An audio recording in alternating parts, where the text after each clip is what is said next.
Yes, big up, people. 12th man is back. We've got an Arsenal talk show because it is deadline day, but we would not know it. According to Arsenal, it's just another Monday. Do you know what? It's a good Monday because the weekend proves that you can actually batter teams when they're down. And that's exactly what Arsenal did to Manchester City yesterday.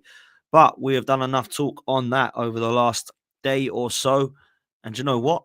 Now it's all about transfers. We should be excited. We should be really, really excited because it's deadline day and it's only a few hours to go between Arsenal before Arsenal make all these signings. I wish that was the case. It's not going to be. Big up to everybody that's in the chat. Big up to Daniel, Vinny. We got Ash. I hope you're well, bro. Zach, Julian, Liam. We've got Mum in the house as well. The mod mother in the house, people. Make sure you keep it respectful. Otherwise, she will get you out of here. We've got Carol in the house. Big up to you, Carol. Hope you're well. Great to see you at the game yesterday. Simon, Richard, Gunner Vapes, Helsinki. We've got Johnny in the house as well. Spurs fan. You're right, Johnny. Hope you're well, my bro. I guess it's the Johnny that I know. But big up to you, man. I hope you're well. Marco, we got Nick in the house. We got R11. We got Pete, Matt. Who else have we got? And everyone else. Big up to you all.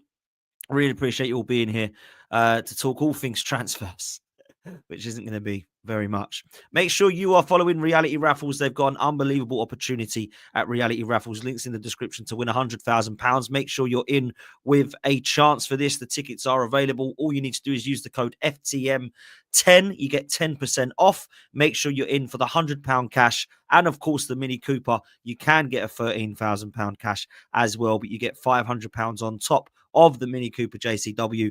That is available. Reality Raffles link is in the description.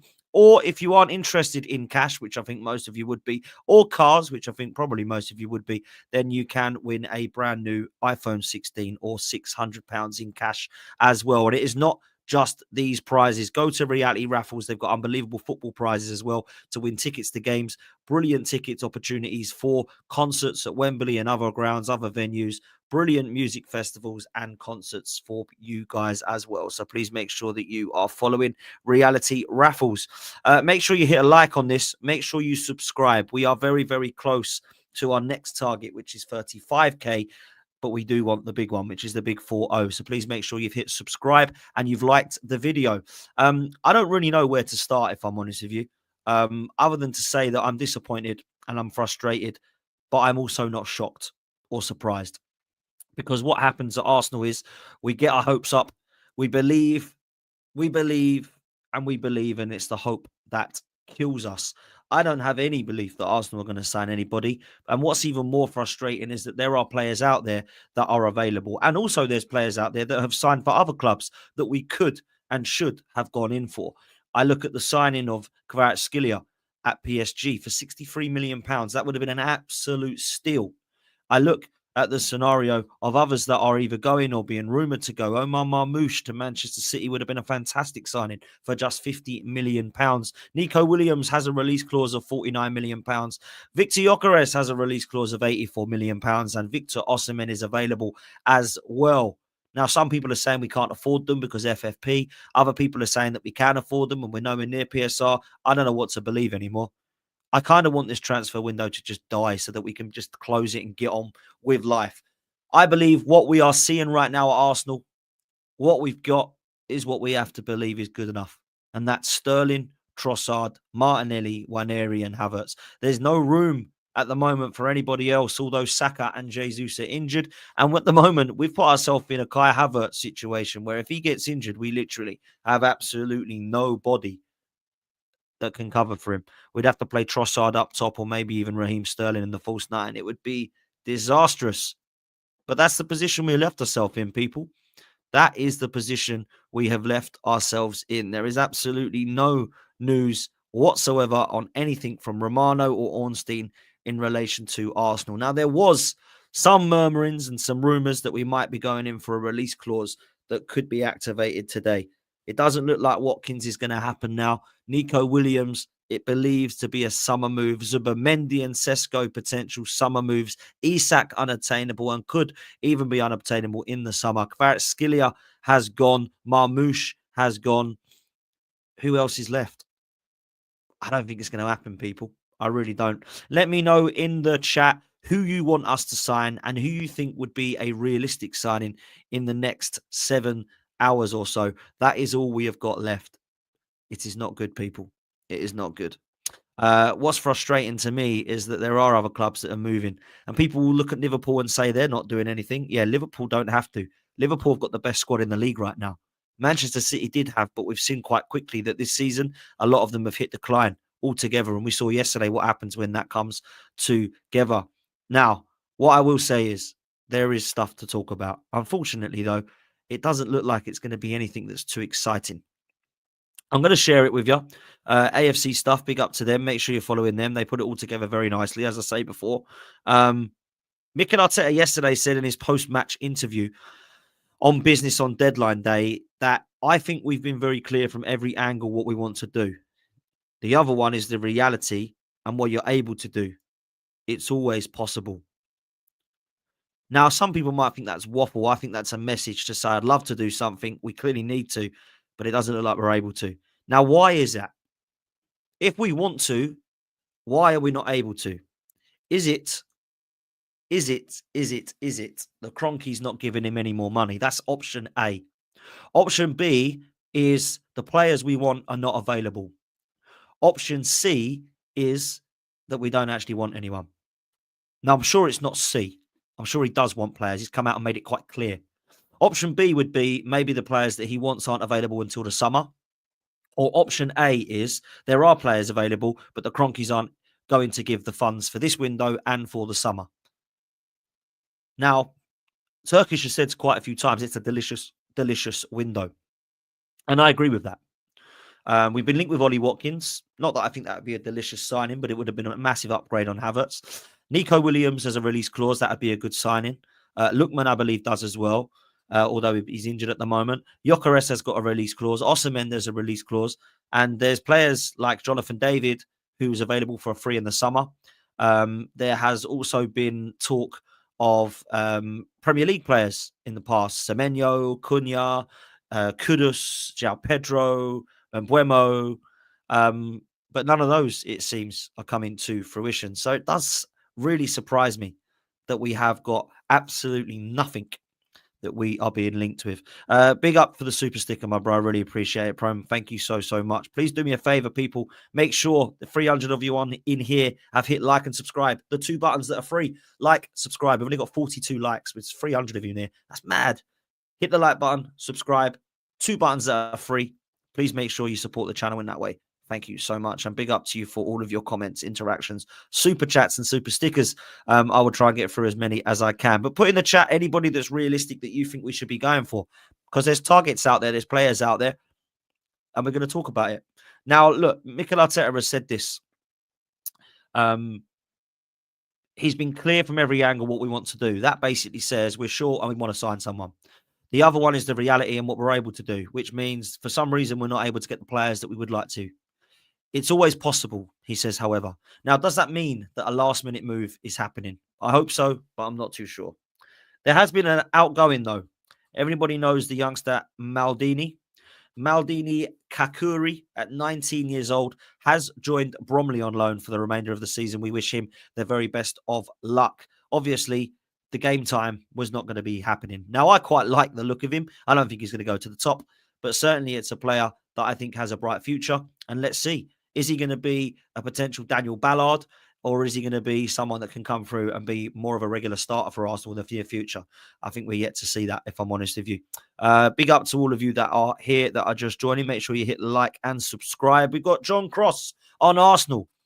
He says, as far as I know, I think it's Matthias Tell or nothing at this stage. I do think Arsenal have looked around to try and make things happen, bringing forward some targets, and they do have Sesko lined up for the summer if they don't do anything now. Look, that paragraph proves to me that John Cross has no idea what he's talking about, because Matthias Tell has already been confirmed that he's going to Spurs. Even though he did reject them, he's now had a complete U-turn. The Sesko situation is lined up for the summer if they don't do anything now. So what? Is it lined up for the summer then, or is it not? I think we all know the next 3 signings that he wants are Zubimendi, Sesko, and Williams. But all three of those are going to be summer signings. And that to me means there's going to be absolutely nothing. Now, I do agree with what John Cross has said there, that it's going to be Matthias Tell or nothing. And we already know that it's not going to be Matthias Tell. So therefore, it leans towards Arsenal doing absolutely nothing in this transfer window, which, to be fair, is nothing short of a disgrace. When we have got Kai Havertz as our only striker, who's not even really a prolific number 9, you've got to ask questions to the board. You've got to ask questions of the ownership. I'm not looking at Arteta here. Yeah, we should, because it's all in together and we're all talking about that. But come on, let's just be real. Mikel Arteta has clearly made it obvious he wants players. But we're not, for some reason, buying any. Then I look at the situation wide and I think, yeah, although it wouldn't be an area of massive concern now that Ethan's come onto the scene at right wing, we've got Sterling to back him up, Trossard and Martinelli sharing the left position. We're not absolutely short there, but we are through the middle. And even if we had Jesus, we'd still need a centre forward, a prolific number 9. I look at the signings and the strikers around the leagues at the moment, and we're short. Yes, we score goals. And people keep telling me we scored 91 goals last season. Dan, we just scored 5 against City. We put 5 past Palace and West Ham and Sporting Lisbon this year. Calm down. Imagine if we had a striker. Imagine if we had a striker as well. Imagine. It's absolutely mad and ludicrous to suggest that Arsenal do not need a striker. And trust me, there are people out there that actually do not believe that we are in for a striker because they don't believe that we actually do need one. Surely not, people. Now, it is the minority. Thank goodness. I think they need their head testing, but it is the minority. And you know what? I can get behind the fact that we still score goals. But to get us across the line, we need something, right? We need something. Big time. Let me just reply to Hassam. There we go. Done. Look, I get frustrated when I hear that Arsenal don't need anything up top because they've got Kai Havertz. Now, it's not everyone that's saying that. I think it's very clear where I stand on Kai Havertz. I think he is definitely a squad player. I think he is a player that 100% contributes, as we saw yesterday, with this squad that can take us forward with a substitution goal. Maybe in some games he starts, he becomes a squad player, and we're all happy. That's because we brought in a number 9 that actually means we can try and do something at the getting across the line stage. That's what I believe it should be anyway. What frustrates me, however, is when people say, well, we don't need Kai Havertz. We've just scored 5 goals and he was on the back of it. It frustrates the hell out of me. The hell out of me. Yeah, it really does. So, look, I'm in that position right now where I'm not really hearing any of this. We don't need a striker. Everybody knows we need a striker. There are players out there. Jonathan David, Vlahovic, Watkins, all these names are being thrown at me. That means there's players out there. Whether you want those players or not, a completely different scenario, different question. But when people say there's nobody out there available, that's mad to me.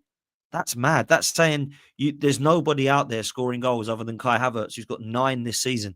There's nobody out there that could do better than Kai Havertz. So we just nobody. What's mad is, and I wouldn't want Eddie and Nketiah back, at least we actually had some cover. If Havertz was injured, we'd at least play somebody. Who plays there now if he gets injured?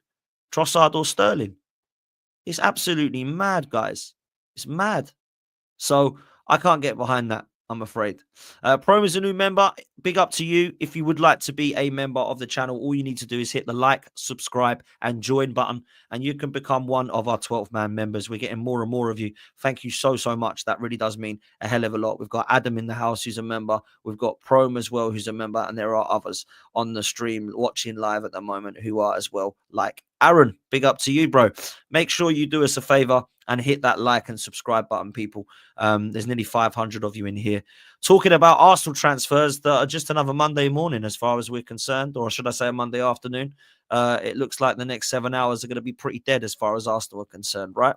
But let's have a look at what's happening on the rounds at Twitter. This little diagram says it all. This is one of the best diagrams that I've seen, right? This is absolute gold. Arsenal admires this player. They appreciate this player. They are monitoring this player. That player signs for another club. That is what happens at the Arsenal, people. That is what happens at the Arsenal. Admires the player, appreciates the player, monitors the player. Another club signs the player. Wow. It's mad. It's absolutely mad. There we go. Um, what was quite interesting, obviously, Matthias Tell has gone to Spurs. There's no point me breaking that. Everyone knows that. There's not really any body, I don't think, that's not aware that that is now happening. He's made a U-turn and he's on his way to Spurs. There's no point me bringing up anything like that. We did see a couple of big Arsenal accounts. Mo Arsenal 86 is quite a big Twitter account, apparently, if you do believe in X or Twitter or whatever it is. Team News and Ticks is another one. They have said if this is right, that it will break the internet. If what is right? I mean, there's all these emojis, eye emojis, licking lips, and all this kind of stuff happening on X at the moment. I think it's all clickbait stuff. I don't think there's anybody that knows what's happening. I think they're all hope, copium, whatever they call it. Because for me, I don't think Arsenal are signing anybody. It will be an absolute shock to me now if we was to go in and get an absolute world beater. Now, if this is right, it will break the internet. What does that mean? Who are they talking about? Because the only one that would break the internet is Isak. Maybe Gyökeres, but Nico Williams wouldn't. Sesko wouldn't. Matthias Tell wouldn't have if it would have been him. Ollie Watkins wouldn't have, in my opinion. So what are we doing here? Like, what are we actually doing here? It's crazy. It's absolutely crazy. So I don't think this is happening. I think it's all nonsense, if I'm honest with you. This is quite funny. We've got the transfer windows almost over, and Arsenal haven't signed anybody yet. Yep, that's how we're all feeling right now. New contracts, though, however, for Waneri and Lewis Skelly will be part of the process at Arsenal after the end of the transfer window. Talks are already underway. It's another process, look. Part of the process at Arsenal. Look, these two kids deserve a hell of a lot of plaudits at the moment, and they deserve every credit that they get. These two are absolute ballers, and I'm excited. I really am. Okay, nothing on here, nothing on here, nothing on here. Troops and Jack, that made me laugh. Arsenal have agreed a fee for Mathieu Debuchy. Look at that. That's slow sports news. So that one's quite interesting. This is quite interesting from Fabrizio Romano, who says that Flamengo are prepared to seal Jorginho deal in the next days, valid from the club's World Cup 2025. He's closing in on the move on a free transfer from June, as Arsenal did not accept a fee for January transfer. Now, basically what we're doing here is Zubimendi is replacing Jorginho. What is going to happen with Thomas Partey? Because I would be keeping Thomas Partey personally. Yeah, 100%. He'd be staying now. I'll be giving him a new 1-year deal and I'll be keeping him. I don't care if he stays on 250k a week. We keep him. So, look, Jorginho isn't going. He's going in June. He's obviously a free transfer. His contract's up. They did want him this window, but we said no because we're short, which makes sense. Right? So fair play. A few hours ago, transfers.com said that Arsenal are going to be smashing the Nico Williams release clause as the Tell talks stall. So this is the biggest piece of news in the last few hours, that it is Nico Williams who is rumoured to be the deadline day signing. Now, we have been linked with him for so long. If he wanted to come this season, he would have come already. He would have come to England in the summer. He would have made his mind up and got here in the coming weeks of January. Why did he wait till the last day of the window to bring him in? This makes no sense. It's the easiest deal to do ever if he's happy to come. He has a release clause you can activate for £49 million. And yes, he might want 300k a week, but you just give him that if that's the player you want. And you get it done. I can't see this one happening, people. I just can't see this one happening. I really can't. So I'm sorry. It doesn't look like this one is going to be real. There's a lot of talk about it yesterday, last night, all of the eye emojis, all of the lips emojis. It was all going to be over Nico Williams to Arsenal on deadline day. I can't see it. I 100% would take it. But right now, does Nico Williams mean that we're okay up top? Because we still need a centre forward, even if Nico Williams comes in, because all we're doing is adding a third left winger to Arsenal. Now, don't get me wrong. I think he's a good player and he's got talent and he's potentially better than Martinelli and Trossard, but he hasn't had a very good season. So this doesn't excite me. This is just a signing that will add strength in depth. I don't think we're getting Watkins. I don't think we're getting a João Pedro or a Cunha. I don't think we're getting a Premier League player in Semenyo or Mitoma or Semenyo or Mbuemo or whatever, Kudus. All these guys, I just don't see it happening. I don't think Gyökeres or Osimhen are coming. So who is? Maybe it's Nico Williams, but I don't think he's coming. I really don't. Not this window. Not this window, guys. It's mad. It really is mad. Again, that's been repeated. An Arshavin signing on this day a few years ago. Rumours of other players that aren't coming to Arsenal. We are mulling over a second bid for Watkins. That was yesterday. That's not happening, in my opinion. It's just not happening. Yeah, it's poor. It's poor. It is. It's poor, if I'm honest. And it don't look like it's getting any better anytime soon, people. It don't look like it's getting any better anytime soon. I get frustrated by it. I really do. Let's do something a little bit interesting. I'm going to share the Premier League table, not because I want to look at how many points we are behind Liverpool, because we've done that conversation quite enough. Let's go through the teams. Liverpool have got a killer in the box in Jota. Yeah, they got Núñez, who's, to be fair, misses as many chances, if not more, than Havertz. But they do score goals either side with Gakpo, Diaz and Salah. So Liverpool are clearly better than us in the front three. But let's just look at the number 9s in the Premier League. Next is us, so we'll go to Forest. They've got Wood. Wood has scored more money. Pause, by the way. They've got Chris Wood, I should have said. And someone will clip me up saying that, I'm sure. But Forest have got Chris Wood up top. He's better than Havertz. He scored more goals than Havertz this season. And to be fair, over the last few seasons, has proven to score wherever he goes. Then we go to Manchester City, who have got Haaland. Then we go to Newcastle, who have got Isak. Then we go to Chelsea, who I think are probably on par with someone who misses in front of the box in Jackson, a player that a lot of people will say, oh, he's better than Havertz. Some would say he's not better than Havertz. Then we go to Bournemouth, who at the moment are scoring goals for fun with Kluivert, or with Evanilson, or with Semenyo. So they are definitely in a position where they can say that Arsenal don't have a huge upgrade on their attack.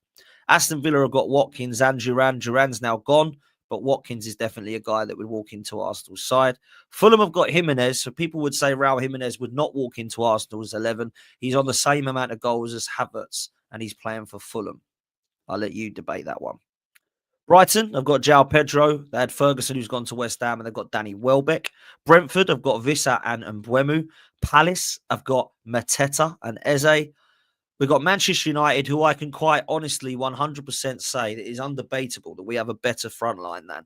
They are shocking. Garnacho, yuck. Xerxes, yucky. Hoyland, stinky. For me, there's only Amad Diallo that would get anywhere near the Arsenal lineup. And he'd probably have to play on the other wing. Spurs, I think it's fair to say that Solanke and Havertz have had a similar season. Solanke's probably someone that you look at as a completely different player that's got better movement than Havertz, but I don't think that it's an absolute given that he's better, but I think most people would probably say that he is because of the amount of goals he scored for Bournemouth. West Ham, yeah, they've signed Ferguson because they're short, so they haven't. Everton have got Calvert-Lewin and Beto. They're not better than Havertz. Wolves have got Cunha, who I think most people would have, but he's not really a number 9. Leicester have still got Jamie Vardy. Ipswich have got Liam Delap, and Southampton have got Cameron Archer. That means that there's only Southampton, Everton, West Ham, Man United, and maybe Fulham that have absolute, well, let's not even include Fulham. They're the only teams that have 100% non-debatable not got a better striker than Havertz. So that is, let me count, 1, 2, 3, 4 to 5 teams in the Premier League that have got, so that's how many? 60, so that's 15 teams in this league that have got a better number 9 than Kai Havertz. That is not good enough. Not for Arsenal. Not for Arsenal. We should be nowhere near that. Yeah. So I'm really frustrated when I hear people that are saying that Kai Havertz deserves an unbelievable amount of respect. He's the guy that should be the number 9 for Arsenal. We just need some cover for him and all this stuff. We need someone to upgrade on him, not cover for him. We need an upgrade on him, man. Listen, people, there's 900 of you in here. Do me a favor, hit the like button. Make sure you've hit subscribe. There's only 151 likes. Let's get the likes up. All you got to do is hit the like button, people. Please, if you like the content, please show me that you do by hitting that like button and subscribe at the same time. 2 buttons that are free, do not cost you anything. And it means so much to the channel, particularly around this time of year. So please do make sure that you hit like and subscribe if you're new to the channel. Big up to everybody that's here. Make sure you're showing the sponsors some love. Reality Raffles. There's an unbelievable opportunity for you to win a brand new iPhone or £600. Use the code FTM10 and make sure you're following them on social media, people. Reality Raffles is where it is at. Okay, let's bring up Twitter and see what they're saying at the moment. Please, if there's anything breaking, I sometimes don't see it because of where I'm looking on screen. So please make sure that you do tell me in the comment section if there's any bombers. Please let me know if there's any massive news that Romano or Ornstein are breaking, because I might not see it as I'm on here chatting to you guys. Big up to everyone, man. Really appreciate you all. Santiago Jimenez, the number 7 at AC Milan. Yes, Santiago Jimenez is another player from Feyenoord that they have signed, another striker that Arsenal could have signed and would have been a good signing, but he has gone to AC Milan. Morata would have even been a signing that Arsenal could have made, not that I'm a fan, and he has gone from AC Milan to Galatasaray. So Jimenez, the new signing at AC Milan, a player who will wear the number 7 shirt. What else is there that's breaking? One sec. Have I done this right? Where are we? There we go. That's all we need. Okay, news from Man City. Nico Gonzalez is currently undergoing his Man City medical in Portugal. David Ornstein is breaking that. This is a player that plays in the 6 and the 8. So when Rodri is back, he can play in the Man City first team with Rodri. But at the moment will be the replacement on Rodri until he comes back from injury. This is a good player, but not someone that is going to be anywhere near the level of Rodri. But who would be? Who would be? Interesting. I don't know if they're still going for Cambiasso and Douglas Luiz. I think with Cambiasso and Douglas Luiz, they were players that they weren't 100% set on, which is why they've now gone for Nico Gonzalez. I don't know much about him, but I hear good things. I hear he's a decent player. So I'm not too sure how and what we're going to be looking at here as far as Manchester City are concerned. Let's move to the next one. Galatasaray have agreed to sign Lemina for 2.5 million from Wolves. I expected him to leave. He'd fallen out. He's been stripped to the captaincy. He's a good player, but he's in his 30s now, and he's a player that will probably do well over there. But for Wolves, I think they needed to move on. He's clearly got some problems off the field, so he's a player that's needed to be gone. Who else is there that we're looking at here? Jimenez, as I've mentioned. Zaniolo has been loaned to Fiorentina until the end of the season. João Felix to AC Milan is here we go, according to Fabrizio Romano. Now, there were reports that Aston Villa were going to be looking at João Felix as well. Emery's a big fan. However, it doesn't look like that's going to happen now, and that does definitely put a nail in the coffin for any movement out of Aston Villa. When the signings of Asensio and Marcus Rashford, and of course Duran leaving, it looked as if they were going to be looking to bring somebody else in so that Watkins could be allowed his move to Arsenal. But that doesn't look like it's going to happen now. There is also rumours that he's injured at the moment and probably wouldn't even pass a medical, even if they were wanted by Arsenal. So that one could be very interesting. Big up to everyone that's in the chat. There's over 1,000 of you here now. Please make sure you do me a favor and hit the like button and the subscribe button. They're 2 buttons that are free. Click out the cross of the live chat, hit like and subscribe, and then hit straight back into the live chat. No Arsenal news yet. We're not hearing anything whatsoever if you're just joining, but it has been confirmed that João Felix, according to Ornstein, is off to AC Milan. There's a loan fee of 5.5 million and Chelsea are happy for him to be loaned. Does that mean they'll do some business? Kimpembe has rejected the chance to join Seville. That's obviously off from PSG. Next news is Postecoglou, who has spoken to Matthias Tell and changed his mind about moving to Spurs. That's according to Ben Jacobs. In the last hour, it's been confirmed that Matthias Tell will be going to Spurs on loan, not Arsenal. Now, I'm not saying that he chose Tottenham over Arsenal. I just don't think Arsenal was serious in Matthias Tell. He's a player, of course, that would have come into Arsenal, I'm sure, and given some competition to our wide areas. He can play across the front three. But I don't think we were heart set on him. And for 60 million euros, that's a hell of a lot for a 19-year-old who's unproven. I think the loan without an option works, both for Tottenham and in the favour of Bayern Munich, who allow this guy to go out on loan, play first-team football, try and help a sorry Spurs side, and then come back to Bayern Munich when Sane, Coman and Gnabry are all off so that him and Elise can be the starting wingers for Bayern Munich either side of Harry Kane. That's what I believe that will look like for Bayern Munich. I think Musiala behind Kane with either side of Elise and Matthias Tel is probably the future they're looking at. So that could be quite an interesting one. But Tottenham have got their guy. And oh dear, Manchester United, you've lost out on yours. I don't get this one. If you're looking at Manchester United and Tottenham and you think Tottenham is definitely 100% more interested as a club to go to, you must be poor. And that's exactly what Manchester United are.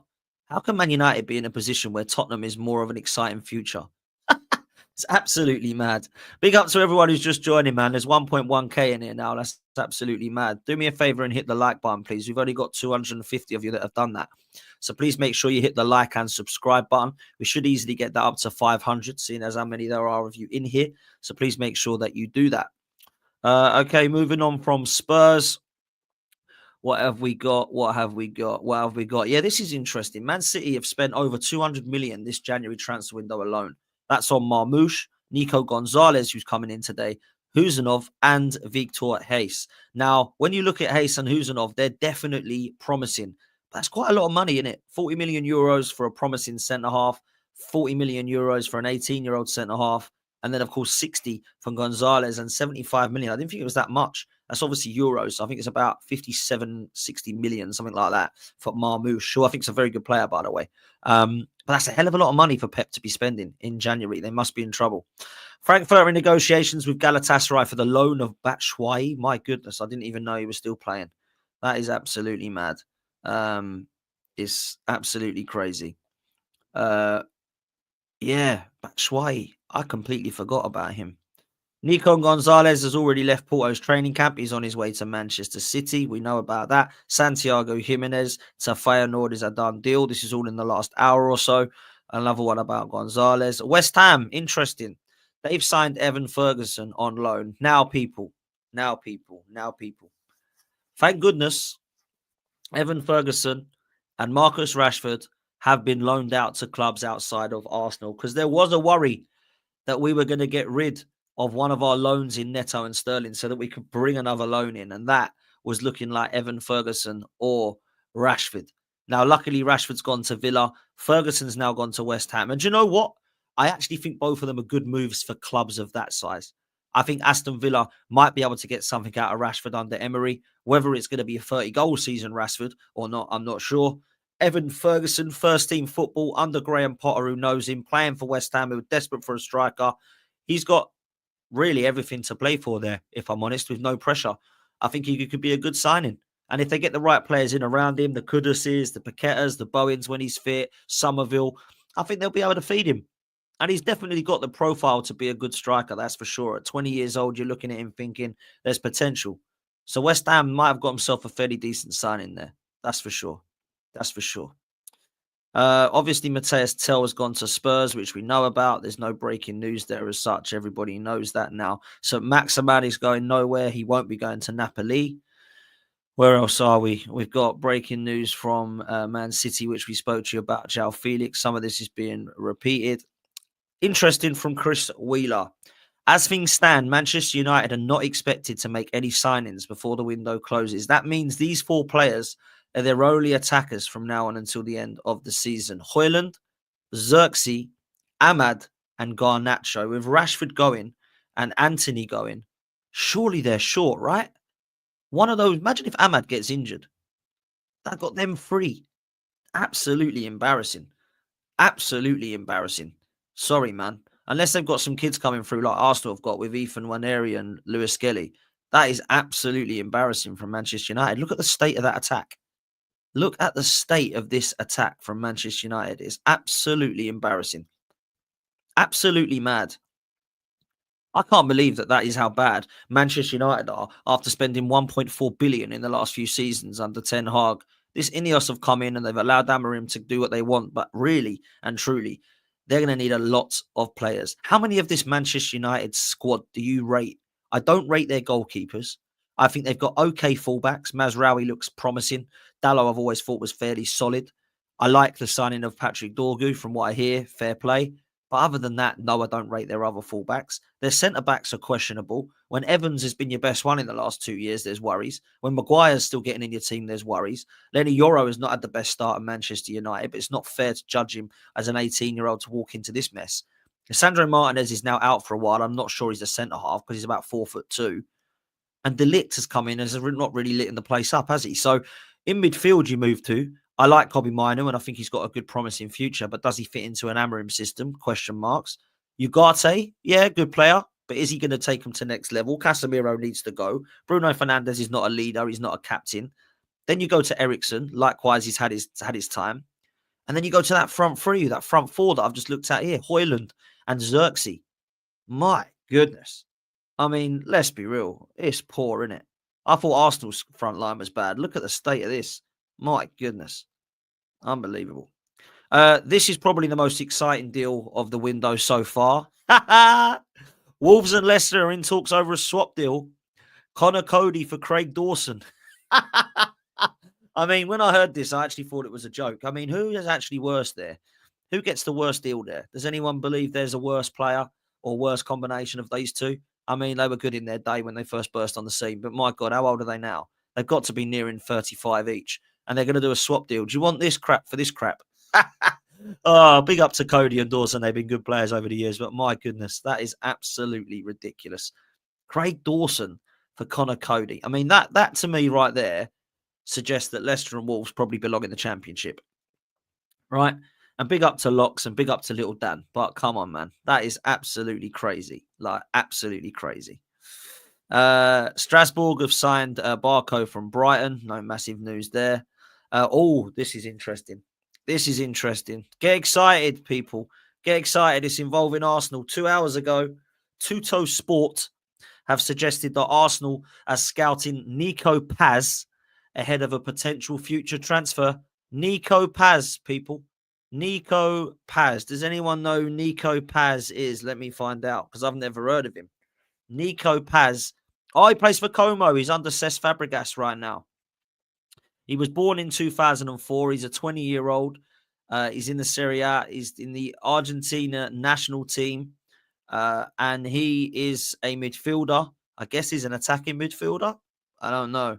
But apparently we're interested in so are Real Madrid. Nico Paz. A very talented player, apparently.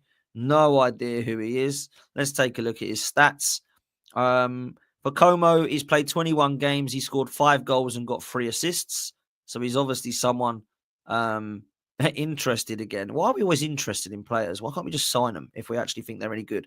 We were sort of linked with that Rosenborg attacking midfielder, Nipan. He's now staying. Nico Paz is a potential from Como. I mean, let's be real. Does anyone know who he is? He's got 5 goals and 3 assists, which, to be fair play.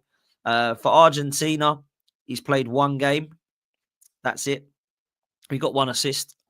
For Real Madrid in the Champions League, he did actually come on 3 times. He did score a goal. Obviously, he was a youngster then. But that's all he made was 3 appearances. So for Como, at 20 years old, he's got 5 goals and 3 assists. To be fair, in 21 games in Serie A, that's not actually that bad. So maybe he's promising. But this is a player that we're scouting. Doesn't mean we're interested in signing him. Doesn't mean that we want him. Doesn't mean we're bidding for him. Just means he's now part of our scouting recruitment. My goodness. My goodness. Crazy. Rashford's the new number 9 at Aston Villa. Yep. Boring. Man United are interested in Douglas Luiz, but the prospect of any agreement with Juventus is not close. Manchester United, Douglas Luiz. You know, Douglas Luiz would be a brilliant signing for Arsenal, by the way. I know people might laugh and say, why do we need another holding midfielder? We've got Partey, we've got Jorginho, we've got Rice, we've got Marino. This guy can play in the 6 and the 8. I would take him. 100% I would. But I can't see it happening. No links with Arsenal, that's for sure. Napoli have agreed a deal with a player I've not heard of. Palace interested in signing Jallo on loan. Dortmund have signed Daniel Svensson on loan, whoever that is. Palace are going to be paying 50% of Chilwell's wages. Do you know Chilwell, right, is on £250,000 a week? £250,000 a week for Ben Chilwell, who's earning £1 million a month for sitting on the bench and doing nothing. He's not even registered in the Chelsea squad. Palace are going to be paying half of that. So they're going to be paying 125k for this guy, and he's not even better than Tariq Mitchell they've already got. Why are they doing that? Honestly, that's mad. Absolutely mad. Tottenham were willing to offer Palace £70 million for Guehi, but it was rejected. So Tottenham, Romero's going to leave, isn't he? Let's be real. Or one of them's going to go. You wouldn't be signing Guehi if you're keeping both Romero and Van der Ven. Look, Palace need to just keep hold of Guehi, to be honest. I think he's got a year left on his deal. Might be wrong. Let me know in the chat, any Palace fans. I like him. I think he'd be a phenomenal signing. I think he'd be great for Manchester United. I think he'd be great for Newcastle. I think he'd be great for Liverpool, to be fair, even though they do have Konate and Van Dijk. I still think he could come in and be a replacement for Van Dijk long term. I think he'd be good for Arsenal, albeit he would not get into Saliba and Gabriel's breaking up partnership, but I do think he'd be phenomenal. Where would it be best for him for first team football? I can't lie. I think Chelsea. I think he should have stayed at Chelsea. I think he should go back to Chelsea. And I think he'll do well there. That's just my opinion. Disasi, he is not going to be joining Tottenham. He doesn't want to join them. He only wants Aston Villa. They're probably going to do that in the last minutes of the transfer window. Surely Chelsea want to get rid of this guy. He is a disaster. There is nothing about this signing that's exciting for Aston Villa. They've just swapped one bozo in Diogo Carlos for another bozo in him. Crazy. Absolutely mad. Who else is there? Rashford's interview.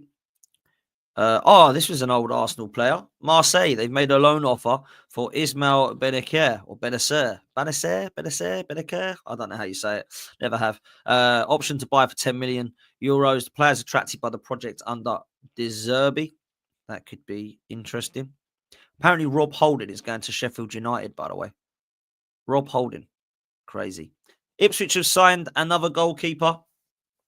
Muric is a disaster of a goalkeeper, by the way, and Walton's been there since League One, so they definitely need a goalkeeper. I think they should have gone all out to spy somebody like Sam Johnston, personally, but they've gone for Alex Palmer from West Brom, £2 million. I think it's a rising to another $2 million on top of that. I don't know if he's any good. Let me know if he's any decent. Is he one of the upcoming goalkeepers? I don't think he is anywhere near as good. Tell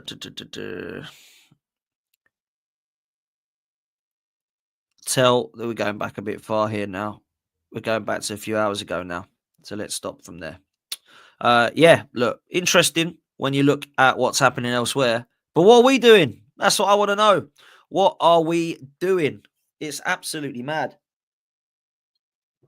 I think it's neglect of a football club. I actually do. I think these owners and board have just neglected us. How can we be going for a title and a Champions League and albeit a cup final, potentially a Carabao Cup if we do the unthinkable at St James's Park, which I doubt we will. And then we're in a position where we're going to be talking about having Havertz as our only forward that's fit. Sterling as cover for Saka, who's now injured. We've had to use Ethan. I'm sorry, man. It's absolutely mad. Oh, when you think of it like this, you think, wow, it's worrying, isn't it? How worrying is this? That we got 14 league games left, potentially another couple of games in the cup game if we do go through it, and then potentially another, 2, 4, 6, another 8 potential games in the Champions League to win it. And we don't have a front line that anyone's scared of. Now, don't get me wrong, I think Trossard and Martinelli have played very well in the last few games, and Havertz has got on the score sheet. That does not mean, though, that we don't need to do anything now. We need to sign a striker, and there are strikers out there. People that tell me there's no one available, it makes absolutely no sense to me. Go and buy a centre forward.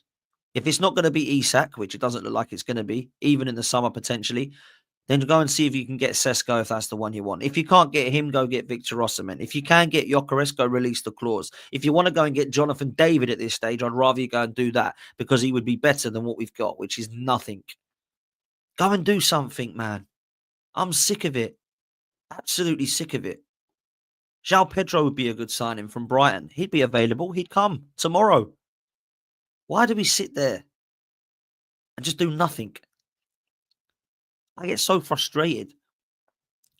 But I'm also not shocked or surprised at Arsenal doing this, right?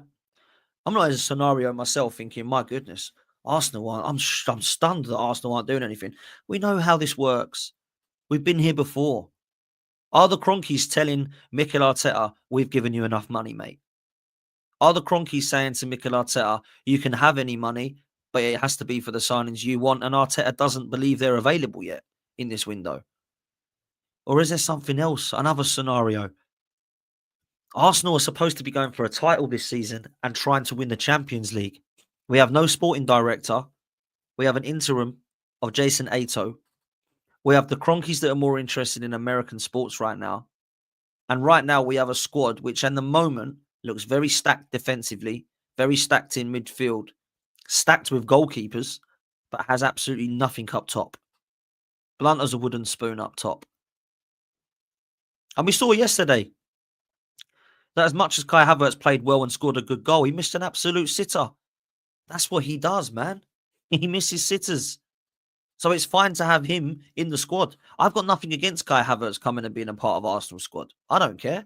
I'm more than happy for him to be flung on from the bench with 25 minutes to go to give us a little bit of something different. Maybe a different dimension. Maybe he gets in the box and causes a nuisance or havoc. Maybe he starts to push people around, become a little bit of a bully boy. As long as he can stay on his feet, by the way, because he's always on his backside every time I see him. I've got nothing wrong with that. No problem with him being a squad player, but go and buy a striker that's prolific. Because then if you look at the bench and all of a sudden you bring a winger and a striker in and you go, wow, we've got a bench of Havertz, Martinelli, Ethan Nwaneri and Trossard. That's really good. And then you add to that the midfield, of course, that we're looking at in the summer. If it is Zubimendi, you can then look at Partey on the bench. You can then look at potentially Marino on the bench. You can look at Lewis Skelly. Then you go into the defence and you think, wow, Calafiori's still there. We've still got, hopefully, a backup centre-back that we bring in. That's how you start to look at our squad, because Arsenal don't need to start again, by the way. If you look at what Manchester United are doing, yeah, they actually do need to go and look at maybe 10 players coming into the club. Now, Arsenal might need 10 players if you were to be really panicky, but it wouldn't be 10 starting players. Yeah, we all know who's good enough to start. We absolutely know who's good enough to start. We know Reyes a starting goalkeeper. We know Timber's a starting right back, as is Ben White. We know Gabriel and Saliba are good enough to start. And right now, I'd say Lewis Skelly and Calafiori are fighting for the left back to start. In the middle of midfield, Zubimendi, if he does come and party, would be good enough to start, as would Rice. Erdegaard can start. Saka can start. I'd say Nwaneri can start right now. Martinelli and Trossard, maybe there's a question mark because they're both trying to start and trying to hold down a starting position. And up top, we've got question marks too. So let's just be real. Maybe the left-hand side, we can debate the left back, debate the left 8, debate the left winger, and talk about the number 9. That's 4 positions that we need in the starting lineup. And then what that does is it allows your squad to have 4 more players on it that are starting this season that are now on next season's bench. This is why it's so frustrating when we're doing nothing in the January transfer window again, because that will be now, in the last 5 transfer windows, bringing nobody in and letting Aubameyang go for free, bringing nobody in at all, signing Trossard instead of Caicedo and Mudryk, Jorginho instead of Caicedo, Trossard instead of Mudryk, should I say, and Kivior, who's now not wanted. The following we did nothing. The following one we did nothing because we had no PSR. And then we've had another summer where we've had a poor summer. And because that poor summer has then made the transfer window even more important in January, we're going to do nothing in this one as well. How is that proactive? How is that maximising every window that Mikel Arteta spoke about? How? Talk to me, people. What's happening? I'm sick of it. We're told all the time that this is going to be the window that we're going to be splashing the cash. The war chest is out. The Cronkies have said they're going to back him. Arteta has said he's maximising every window. Edu said we're all in this together. And then we wind forward a few months. Edu's walked out. Arteta says we're short. The Cronkies are in America. And we're the dogs waiting for a walk. It's absolutely shocking. Like, I'm sitting there wondering what's happening, if I'm honest, at the top. And this Jason Aito guy, they've actually said that they think he's doing a good job. I mean, he must make bloody good tea and have favourite biscuits, because I can't see how anybody believes that this is a good job that he's doing. I mean, it's embarrassing to say he's doing a good job. They're really happy with the job he's doing. What, he's held on to the squad and hasn't bought anyone? That's a good job. I mean, he isn't doing anything, this guy. What are we doing here? How can we think this guy has done a good job when he ain't done anything? It's absolutely mad. It's like you're in the office and this new guy's just walked in. You've said, sit down, mate, put the computer on and make yourself a brew. And then 4 hours later, someone comes in and says, what's he done? Well, he stared at his computer and made a brew. Are you happy? Yeah, I think he's doing a great job. Honestly, man, what's happening here? This is mental. Do you know what was mad was we were linked with Igor Jesus the other week, and I was like rolling my eyes. I think most Arsenal fans would probably take a punt on him at the moment. That's how desperate we are, man. That's how desperate we are. Serious, man. It's a joke. How can we be in this mess? But it's the Arsenal way, innit? It's what happens. Honestly, it's what happens. It's just a joke, if I'm honest with you. And yeah, it's like it's blatantly obvious that we are not serious. That's all I will say. If we were serious, we would go and put in a serious bid now for Victor Gyökeres. We'd go and get him across the line. But we ain't serious. I was speaking to Tom Canton, big up to Tom earlier. Make sure you're following the Gooner Talk TV, right? And he said that he thinks we're too close to PSR if we go for Victor Gyökeres. So what money have we got then? I just don't get it, man. I don't get it. Bo says, don't worry, Dan. 300 million war chest in the summer. That's what will happen, Bo. That's what will happen, bruv.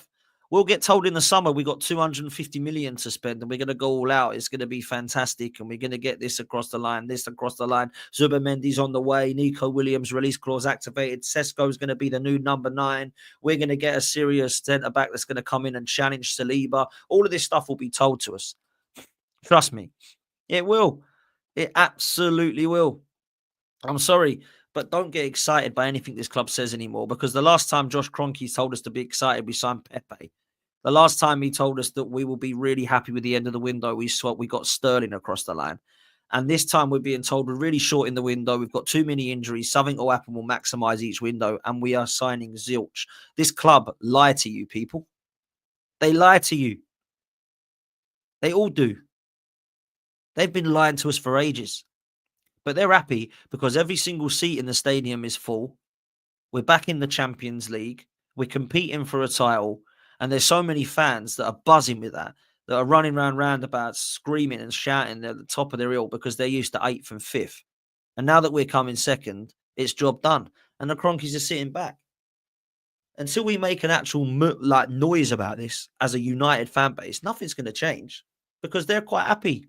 The club shop is full. The new merch is booming. I hope you've all got your new merch, people. Yeah, because we get new merch every 6 months and we spend it. I'm the same. I go and get it because why? I'm not a believer in this. Stop buying merch. What? The Cronky's going to turn around and go, "Oh, I've just heard that Dan Potts isn't buying any merch anymore. We better sell the club." Come on, man. We have to walk out as a 60,000 people. Not 5 of us walk out. Not 5 of us not buy a club shirt. Not 5 of us not buy a beer or a pie at half time. Come on, man. Like, be real. It's mad. These people, it's just, it's mad. Go buy a top if you want. Go buy the merch. I always muck around with it, right? I only go and muck around with it. Don't buy the merch. Go buy the merch if you want to. I don't care. The point isn't not buying it and stop buying it and stop feeding the club. The point is the club expect us to go and buy it. So why can't we expect them to go and buy us a forward? Why can't we expect them to go and get us an attacker? When is this fan base going to start waking up and talking, telling it how it is? Because there's a minority of us that do it. Trust me. Yeah? And all we get told is stop moaning. We're challenging. What more do you want? Aren't you happy we ain't 8th anymore? Aren't you happy we ain't 5th anymore? Aren't you happy we're in the Champions League? We will sign world-class players once we are in the Champions League. Isn't that what they told us? Where are they? Where are they? Where's the world-class players? Because Declan Rice isn't a world-class player, but he's close to it. And that's the only one that we've got. Havertz, no.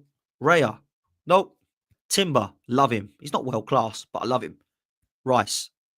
That's it. After the Champions League, there are signings. On top of that, Raheem Sterling, Marino, and Calafiori and Neto. So those 8 signings that we've signed since getting qualifying for the Champions League, what the hell is that?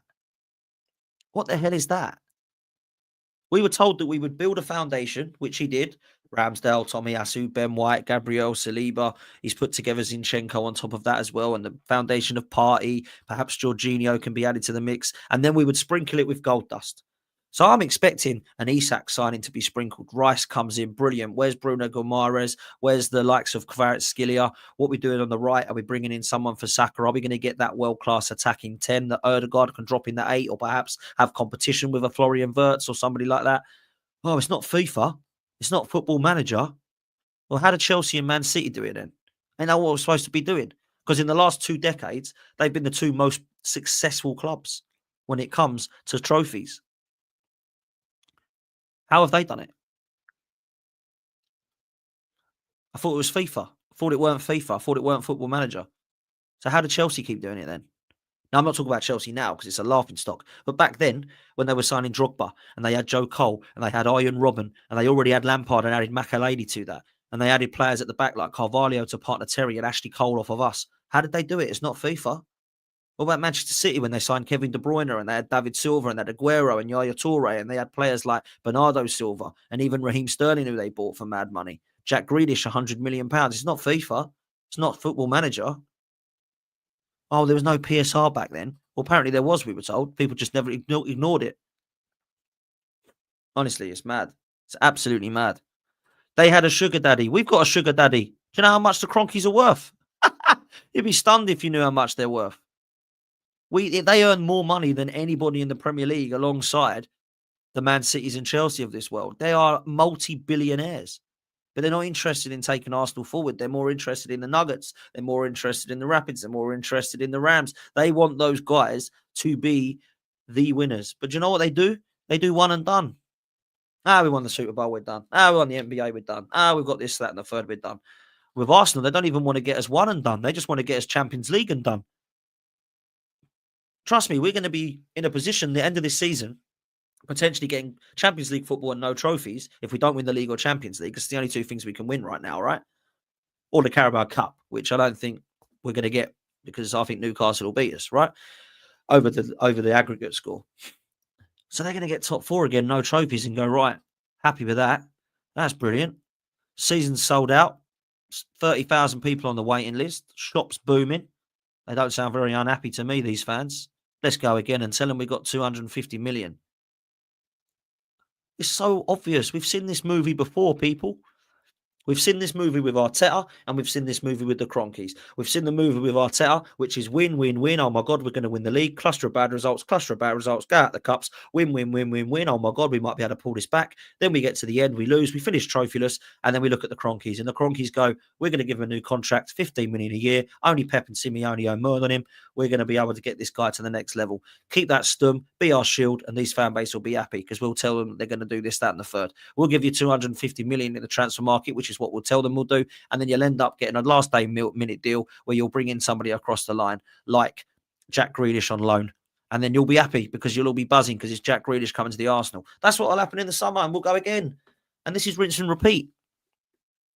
So until we wake up and understand that that's what's happening, keep hoping and believing. Stick my fingers in my ears. Let's be an ostrich and bury my head in the sand. Dan's talking rubbish. Dan's negative. He doesn't know what he's on about. La, la, la, la, la, la, la, la, la. Look at all the trophies we've won, even though we haven't. Let's just stop this rubbish, man. Let's just be realistic. We ain't where we want to be. We're buzzing from yesterday. It's great to be winning 5-1 against the dusty Man City side. But let's look at the reality. We were out of the 2 cups we didn't want to be out of, in the Carabao Cup and the FA Cup. Yes, we're still in the cup for League Cup, but we're going to go out of that, if I'm honest, unless we go and win 2-0 or 3-0. Then you look at the next situation of the Champions League, and that's going to be very difficult to win with the striker that we've got and the strike force that we've got. The Premier League at the moment, we have to win 12 out of 14. One of them has to be against Liverpool, and Liverpool have to lose 2 more games or drop 2 games on top of that out of their 15 games. So I'm sorry. I'm sorry that you don't want to hear it. I'm sorry that I'm so negative after a 5-1 win against Manchester City. That was yesterday. We're buzzing. Today's a new day. It's deadline day. And nothing is happening right now. Nothing is happening right now as far as Arsenal are concerned. Let's just make sure nothing's changed in the last few minutes. Transfer News Live at the moment is suggesting that Porto are in talks with Pablo Torre from Barcelona. Tottenham are trying to revive the deal to sign Disasi. O'Reilly's staying at Manchester City. Manuel Neuer's extended his Bayern Munich contract. And that's it. As for Arsenal specific news, there's no updates since we last spoke. And Arsenal are dusty. That's the way to end it. That is the way to end it. It's absolutely crazy. Crazy. Right.